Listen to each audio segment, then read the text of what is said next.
आपको मुझ पर दया करके मेरी सहायता की आवश्यकता नहीं।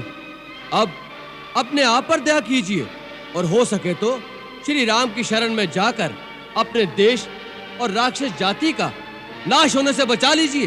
अचंभित सारी ऐसो नहीं देखो प्रणधारी, या को राम भरोसा भारी, बोले राम जी की जय।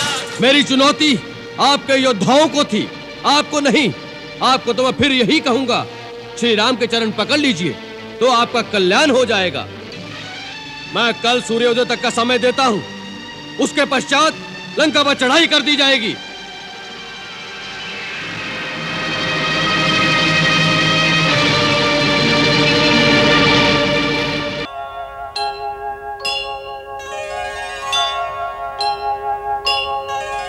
यदि यही बात है तो हमारे होते हुए तुम अपने आप को निस्सहाय मत समझो। अंगद, तुम हमारे पुत्र समान हो, हम तुम्हें तुम्हारा राज्य वापस दिलाएंगे। तुम्हारे पिता की गद्दी पर तुम्हारा ही अधिकार है। तुम अपने आप को विवश मत समझो, अपने हृदय में प्रतिशोध की ज्वाला को बुझने मत दो। तुम राम के विश्वसनीय हो, उसका लाभ उठाकर अकेले में चुपचाप उसका वध करके अपने पिता की हत्या का बदला ले लो। यही एक वीर पुत्र का कर्तव्य है।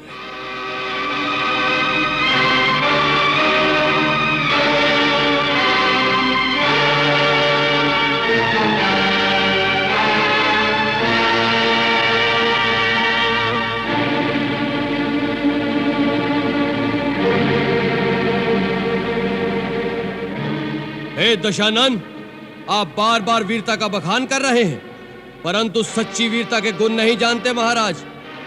प्रतिशोध वीरता की निशानी नहीं होता और कायर कभी शत्रु को क्षमा करने का साहस नहीं कर सकता। यदि श्री राम प्रभु आपके अपराधों को भूलकर आपको अपनी शरण में आश्रय प्रदान कर दे तो यह उनकी महानता है, उनकी उदारता है, उनकी परम वीरता है, कायरता नहीं। जिन्होंने अपने बाणों से आपकी नानी ताड़का, आपके मामा मारीच, आपके भाई खर दूषण जैसे योद्धाओं को आपकी विशाल सेना समेत अकेले ही मार दिया, उन्हें शक्तिहीन मत समझिए। वो तीनों लोगों के स्वामी हैं। मेरे महाबली पिता ने मरते समय मुझे यह भेद बताया था और आज्ञा दी थी कि मैं उनके श्री चरणों की सेवा करता रहूं। इसलिए आपको मुझ पर दया करके मेरी सहायता की आवश्यकता नहीं। अब अपने आप पर दया कीजिए और हो सके तो श्री राम की शरण में जाकर अपने देश और राक्षस जाति का नाश होने से बचा लीजिए। बस! बहुत हो चुका ये प्रलाप। मतिमंद, तूने रावण की शक्तियों को नहीं पहचाना। हमारा हाथ खड़क की ओर जाता है तो आकाश में लोकपाल भय से कांपने लगते हैं। जिन भुजाओं ने स्वयं कैलाश को उठा लिया था, उन भुजाओं के फड़कने मात्र से देवता, गांधर्व और नक्षत्र भी भय से सांस रोक लेते हैं। तुम्हारी सेना में ऐसा एक योद्धा तो बताओ जिसके साथ युद्ध करने में रावण को आनंद मिले। आपने सत्य कहा, हमारी सेना में ऐसा कोई नहीं जो आपसे लड़ने में शोभा पाए। नीति कहती है कि प्रीति और बैर बराबर वालों से ही करना उचित है। आप जैसा पापी, कामी, स्त्री लोलुप जो छुपकर धोखे से पराई स्त्री को चुराता फिरे, ऐसे नीच के साथ युद्ध करके किसकी शोभा बढ़ेगी? सावधान अंगद, ये मत समझो कि तुम दूध बनकर आए हो इसलिए कुछ भी कहो हमारे हाथों बचे रहोगे। दूध की भी कुछ मर्यादा होती है। यदि रावण के सामने सीमा से आगे बढ़ा तो यही तेरा शेष प्रलाप होगा। अब आगे, यदि तुझे रावण की सहायता नहीं चाहिए तो उसके क्रोध से डरो। रावण रावण कितनी बार इस नाम को दोहराएंगे महाराज? मैं ये जानना चाहता हूँ कि जगत में कितने रावण हैं। मैंने कितने ही रावणों के नाम अपने कानों से सुन रखे हैं। महाराज, इनमें से आप कौन से रावण हैं? एक रावण तो मैंने सुना है कि वो राजा बाली को जीतने पाताल में गया था। वहां बच्चों ने उसे घुड़साल में बांधकर बहुत पीटा था। तब बाली ने ही उसे दया करके छुड़वा दिया। और एक रावण के विषय में मैंने सुना है कि सहस्त्रबाहु ने एक जंतु की भांति कीड़ा समझकर पकड़ लिया था। तब पुलस्त मुनि ने उसे छुड़वा लिया था। एक और रावण की बात कहने में संकोच लगता है, क्योंकि कहते हैं मेरे पिताश्री उसे अपनी काख में दबाकर अपनी पूजा करते रहे।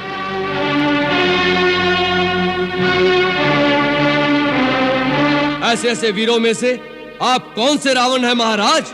मूर्ख, हम वही बलवान रावण हैं जिनकी भुजाओं की लीला कैलाश पर्वत जानता है। हमारी शूरवीरता को उमापति महादेव जी ने स्वीकार किया। अपने शीश रूपी पुष्प चढ़ा चढ़ाकर हमने जिसकी पूजा की, हमारी भुजाओं का पराक्रम दिक्पाल जानते हैं। हमारी छाती की कठोरता को दशों दिशाओं के हाथी जानते हैं। उन दिग्गजों के दांत इस छाती से टकरा टकरा कर टूट गए। हम वही जग प्रसिद्ध प्रतापी रावण हैं जिसके चलने से पृथ्वी इस प्रकार डोलती है जैसे नाव में कोई हाथी सवार हो जाए। उस रावण के सामने तू उस मनुष्य राम की बात करता है। शठ, वानरों की सहायता से उसने समुद्र पर सेतु बांध लिया, यही उसकी प्रभुता है। समुद्र को तो पक्षी भी लांग लेते हैं, उससे वे सभी शूरवीर नहीं हो जाते। यदि तेरा स्वामी ऐसा ही योद्धा है तो दूत किस लिए भेजता है? शत्रु से संधि करते उसे लाज नहीं आती? महाराज, लज्जा तो केवल आपका ही गुण है। इसी लज्जा के मारे आप बार बार अपने गुण गाते नहीं थकते। हे लंकेश, राम ने डरकर मुझे एक दूत बनाकर संधि करने नहीं भेजा। श्री रघुवीर ने यह सोचकर भेजा है कि सियार को मारने से शेर की शोभा नहीं होती। इस कारण वो तुम पर दया करना चाहते हैं, परंतु तुम दया के पात्र नहीं हो। अब श्री राम की अंतिम चेतावनी तुम्हें सुनाता हूं। उन्होंने कहा है कि मैं तुम्हारे अपराधों का दंड देने लंका के द्वार पर आ गया हूं। ब्रह्मा के वर के कारण तुम्हें जो अभिमान है उसके नष्ट होने का अब समय आ गया है। राक्षस अधम, यदि तुम सीता को लेकर मेरी शरण में नहीं आए तो मैं इस पृथ्वी को राक्षसहीन कर दूंगा। जिस बल के भरोसे तुमने छल से सीता का हरण किया है, उस बल को आज युद्ध भूमि में दिखाओ। मैं मंत्री, पुत्र और बंधु बांधुओं सहित तुम्हारा वध करूंगा, क्योंकि तुम्हारे मारे जाने से तीनों लोक निश्चित हो जाएंगे।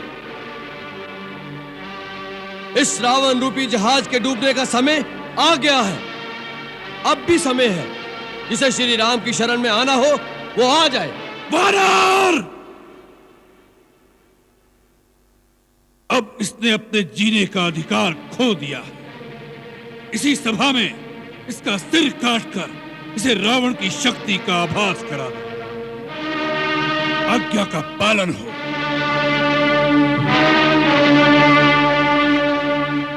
ठहरो महाराज, ये बेचारे आपकी शक्ति मुझे क्या दिखाएंगे? मैं आपको अपनी शक्ति दिखाता हूं। जय श्री राम, जय श्री राम।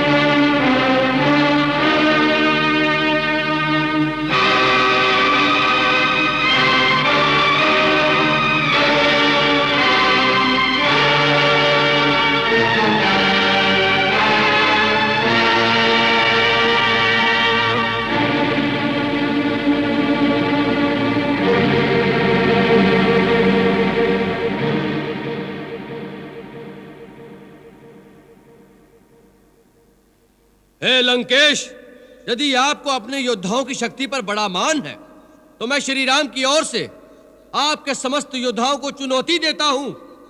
मैं अपना पैर आपके इस दरबार में जमा देता हूं। यदि आपका कोई योद्धा इस पैर को धरती से उठा सके तो मैं अपने स्वामी की ओर से यह वचन देता हूं कि वो अपनी हार मानकर इस लंका से वापस चले जाएंगे। जय श्री राम।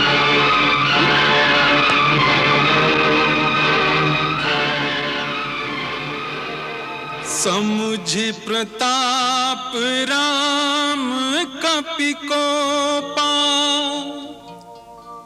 सभा माझपन करि पद रोपा। जो मम चरण सकसि सठ टारी, फिरहि राम सीता मैं हारी।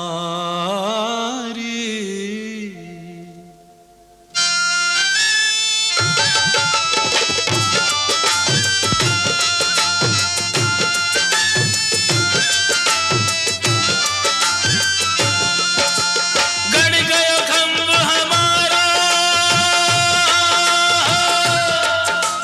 गड़ गयो खंभ हमारा, हिम्मत हो तो याहे उखारो, अंगद बीच सभा में ठारो, बोले राम जी की जय। अंगद बीच सभा में ठारो, बोले राम जी की जय। पैर पकड़कर इस बंदर को धरती में पछाड़ दो।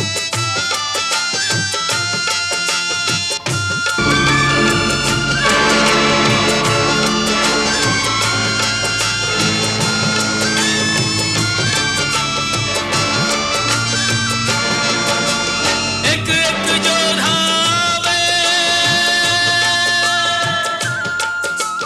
एक एक योद्धा आवे, अपनी सारी शक्ति लगावे, पग नहीं डिगे वीर मुस्कावे, रे बोले राम जी की जय। पग नहीं डिगे वीर मुस्कावे, बोले राम जी की जय।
मुस्कावे रे बोले राम जी की जय। पग नहीं डिगे भी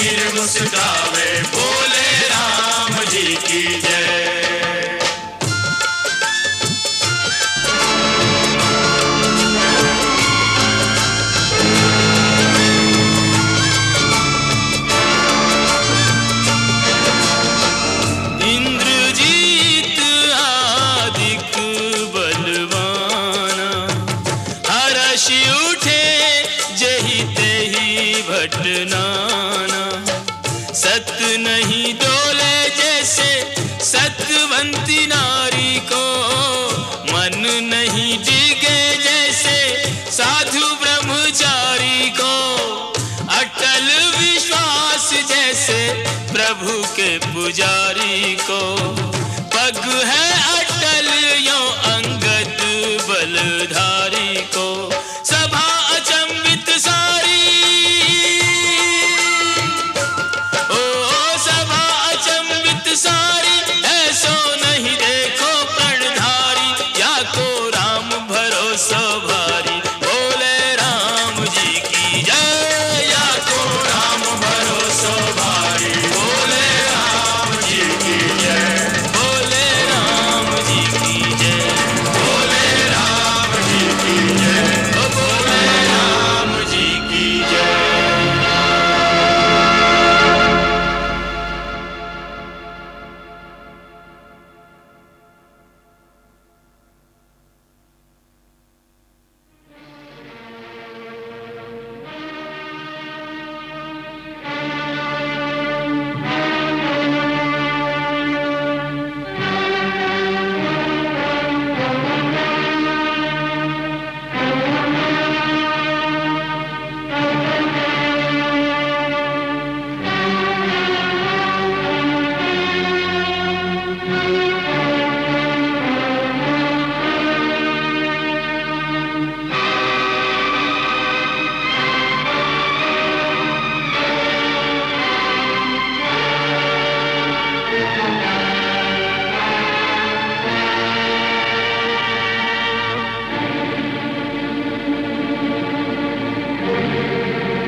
मूर्ख, चरण पकड़ने हैं तो जाकर श्री राम के चरण पकड़, जिनके चरणों में मुक्ति का द्वार है। मेरा पैर क्यों पकड़ता है? मेरी चुनौती आपके योद्धाओं को थी, आपको नहीं। आपको तो मैं फिर यही कहूंगा, श्री राम के चरण पकड़ लीजिए तो आपका कल्याण हो जाएगा। मैं कल सूर्योदय तक का समय देता हूं, उसके पश्चात लंका पर चढ़ाई कर दी जाएगी।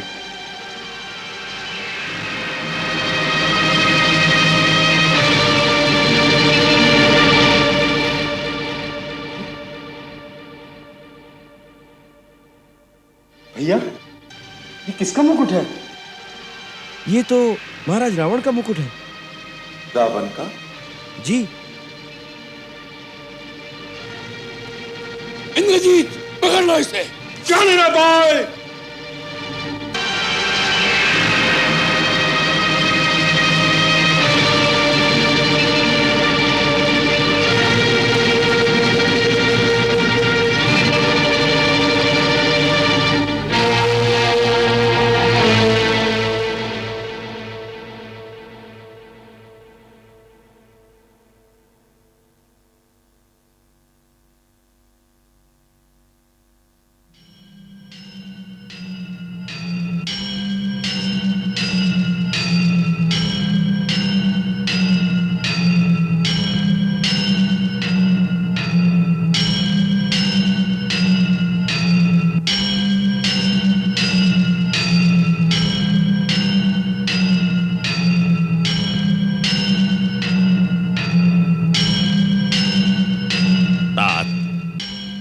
यद्यपि अंगद के शांति प्रस्ताव को तुमने ठुकरा दिया है, फिर भी बात अभी तक तुम्हारे हाथ में है।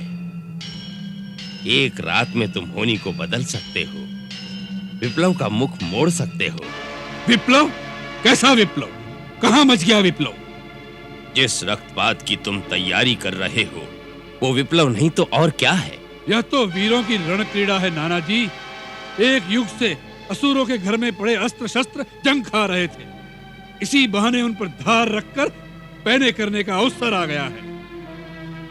खर दूषण के साथ एक हाथ से 14 सहस्त्र असुर योद्धा रण की बलि चढ़ गए, उससे तुम्हारी रण पिपासा पूरी नहीं हुई लंकेश। उसी का प्रतिशोध लेने के लिए तो रणचंडी हमारा आवाहन कर रही है। वत्स, इतने विद्वान गुण निधान होकर ये कैसी बचकानी बातें कर रहे हो? तनिक विचार करो। संधि का प्रस्ताव शत्रु पक्ष की ओर से आया है। संधि की शर्त पर विचार नहीं कर रहे नाना जी। सम्मान के साथ सीता लौटा दूं तो उसमें हानि क्या है मेरे लाल? हानि? हानि ही हानि है। आकाश में फहराते रावण के झंडे धज्जियां बनकर धूल में मिल जाएंगी। 10 दिशाएं हमारे नाम पर थूकेंगी। 10 दिशाओं के विजेता ने थूक कर चाट लिया।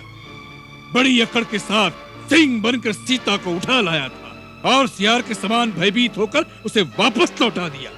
इस प्रस्ताव को मानना ही हमारी पराजय है नाना जी। पुत्र, तुम इस सच्चाई से मुंह मोड़कर बैठे हो कि सारा लोकमत राम के साथ है। देवता, नाग, गंधर्व, ऋषि मुनि, यहाँ तक कि जिन ब्रह्मा और शिव शंकर के वरदान पर अभिमान कर रहे हो, वो भी तुम्हारे कार्य को अधर्म मानकर राम की विजय की ही कामना कर रहे हैं। तुम दिग्विजयी हो, परंतु दिगंत में तुम्हारा हित चाहने वाला कोई नहीं है लंकेश। वत्स, भगवान ब्रह्मा ने देव और दानव ये 2 ही पक्ष बनाए हैं। देवताओं का बल है धर्म और दानवों का पक्ष अधर्म, परंतु अंत में विजय धर्म की ही होती है। आपने दिग्विजय के लिए सब लोकों में धर्म का नाश किया है और अधर्म को बढ़ाया है। अब वही अधर्म सर्प बनकर हमें डसना चाहता है। उधर ऋषियों और देवताओं का धर्म उनके पक्ष की वृद्धि कर रहा है। यदि यह युद्ध हुआ तो विजय उनकी ही होगी। उन तुच्छ वानर और मानवों की विजय होगी। नाना जी, आपको यह मतिभ्रम कैसे हो गया? जिन्हें तुच्छ वानर समझ रहे हो, उनमें कितने देवताओं के गुप्त अंश हैं, यह आप नहीं जानते। उनकी सेना में श्वेत और ज्योतिर्मुख भगवान सूर्य के पुत्र हैं। हेमकूट वरुण का, नल विश्वकर्मा का और महापराक्रमी दुर्धर वसु का पुत्र है।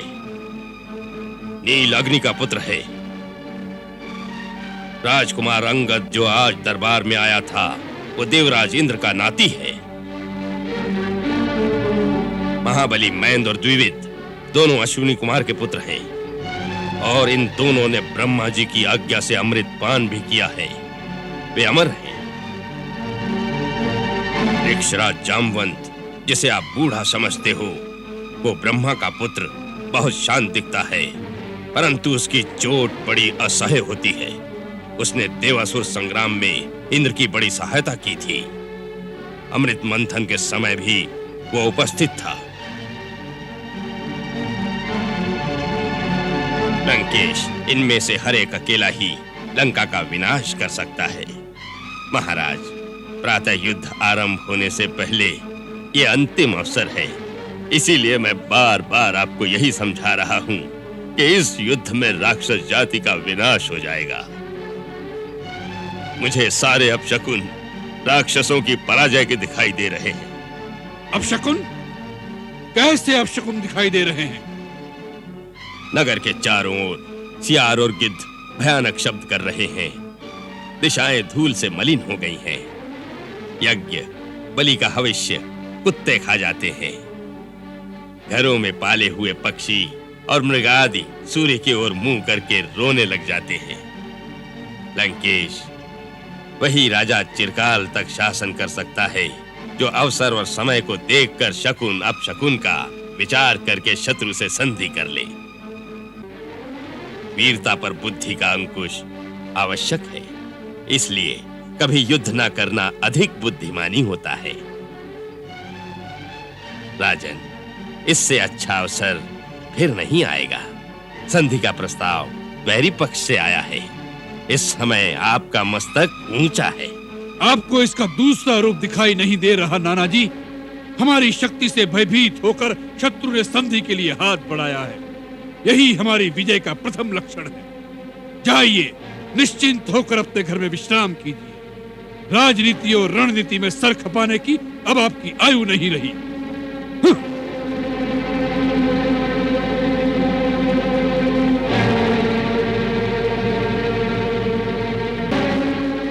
अच्छा हो तव्यता बलियसी।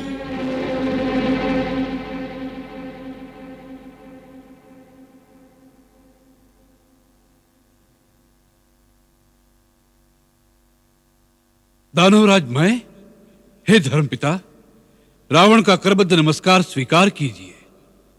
चिरंजीवी हो, यशस्वी हो तात। हम आपके बहुत आभारी हैं दानवराज।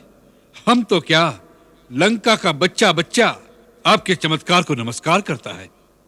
एक जंगली उद्दंड वानर ने संसार की सर्वोत्तम लंका को उजाड़ दिया। आपने लंका को पूर्ववत सुसज्जित कर दिया, मानो आग की लपटों में तपकर सोने की लंका और चमक उठी हो।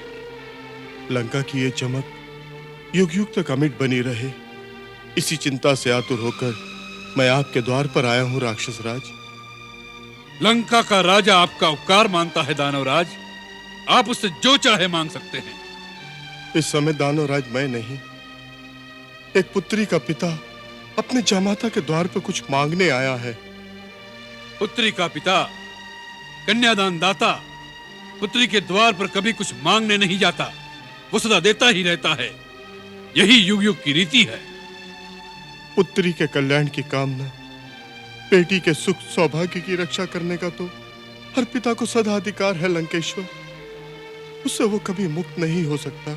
लंकेश्वर की महारानी की चिंता से आप उसी दिन मुक्त हो गए थे जिस दिन से हमारी भार्या के रूप में उसका भाग्य आपने हमारे साथ बांध दिया था। अब उसके कल्याण की कामना करना आपका काम नहीं, ये हमारा कर्तव्य है। हे परम प्रतापी लंकेश, लंकानाथ, ये मेरी पुत्री मंदोदरी के कल्याण का प्रश्न नहीं, महर्षि पुलस्त्य की आने वाली पीढ़ियों, विश्रवा के वंशजों की सुरक्षा का प्रश्न है। आप कहना क्या चाहते हैं वही बात कहिए। इधर उधर की बातों में भटकने का समय नहीं है हमारे पास।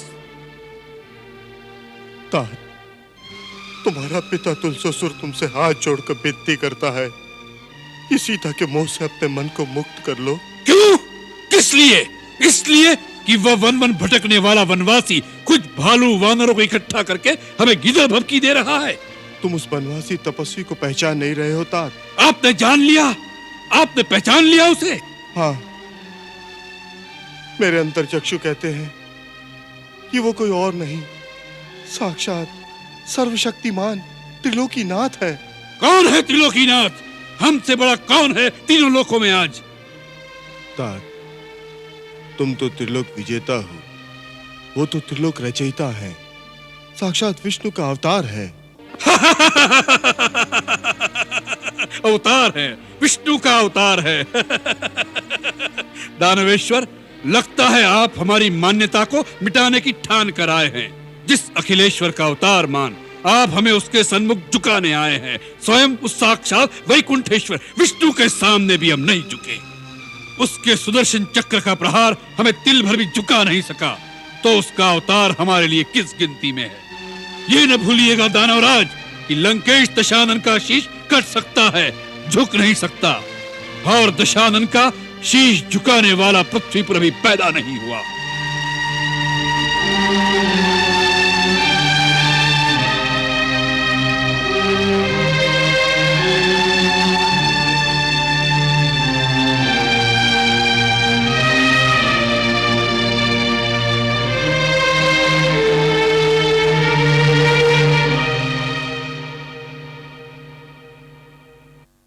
बेटे, मेरे लाल, तप करने जाने से पूर्व कहे हुए तुम्हारे पूज्य पिता के वचन मेरे कानों में गूंज रहे हैं। क्या वो सत्य हो जाएंगे? बड़ों की बात में कुछ तत्व होता है, कुछ तथ्य होता है। अपने नाना जी की बात न मानकर तुमने अच्छा नहीं किया।